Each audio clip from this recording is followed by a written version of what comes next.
Le fils de riche vient de rentrer au pays et de changer d'école. Partout où il va, les filles commencent à être follement attirées par lui, et se précipitent pour sonner sa cloche d'amour. Mais Bryce reste indifférent à tout cela, jusqu'à ce qu'il rencontre Alice au tournant de l'escalier. Son cœur calme se met soudain à vibrer. Il ne peut s'empêcher de descendre une marche, et note silencieusement le nom d'Alice. À ce moment, tout autour de lui semble disparaître. Il reste là, se regardant en silence. Alice, gênée, s'enfuit rapidement, ce qui ne fait qu'attiser la curiosité de Bryce pour elle. En fait, ce n'était pas la première fois qu'il voyait Alice. Bryce venait juste de rentrer au pays la veille, impatient de retrouver son ami George qu'il n'avait pas vu depuis des années. Il découvre par hasard qu'après son travail à temps partiel, il suivait silencieusement une fille en poussant son vélo, l'accompagnant jusqu'à l'arrêt de bus. Bryce réalise que son ami a enfin ouvert son cœur. Il avait une fille qu'il aimait secrètement. Ce qui prend Bryce au dépourvu, c'est qu'il tombe lui-même amoureux de cette fille au premier regard. Mais il ignore qu'Alice a perdu ses parents, et qu'elle vit chez des parents éloignés, devant supporter leur mépris. Elle est vraiment une fille pauvre. Pour gagner de l'argent pour vivre et étudier, elle travaille discrètement dans un restaurant de grillade chaque soir, puis va à la supérette pour étudier tout en gardant le magasin pour ses parents. Minuit est le moment le plus heureux pour Alice,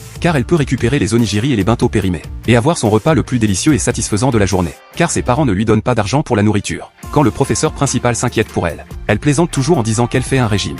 En réalité, c'est pour protéger sa fierté fragile. C'est cette fille pauvre mais fière qui a réussi à attirer l'attention du riche Bryce. George entend quelqu'un appeler le nom d'Alice derrière lui. Il se retourne immédiatement. Bryce se retourne également avec un regard curieux. À ce moment-là, des nuages en forme de cœur apparaissent dans le ciel. Les camarades de classe, attirés, s'empressent de prendre des photos. Alice découvre par hasard que Bryce l'observe en cachette.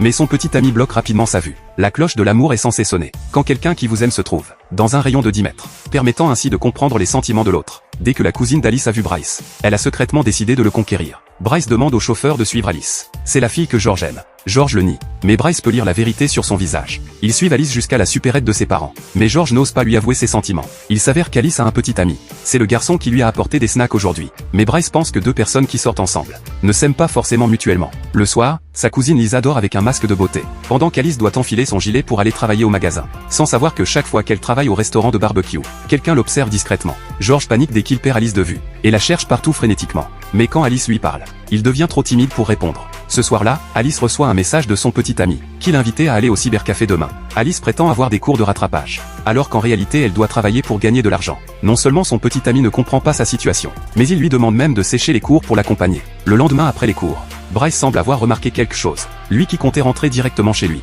se retourne soudainement pour s'asseoir sur un banc proche. À ce moment-là, le petit ami d'Alice la cherche partout. Bryce trouve que le petit ami est trop bruyant. Elle demande à Alice de dire à son petit ami de se calmer. Alice trouve ça étrange. Elle se demande comment Bryce la connaît. Mais soudain, Bryce trahit Alice. À ce moment-là, le petit ami remarque aussi Alice. Alice n'a d'autre choix que de suivre son petit ami. Sa haine envers Bryce est maintenant définitivement scellée.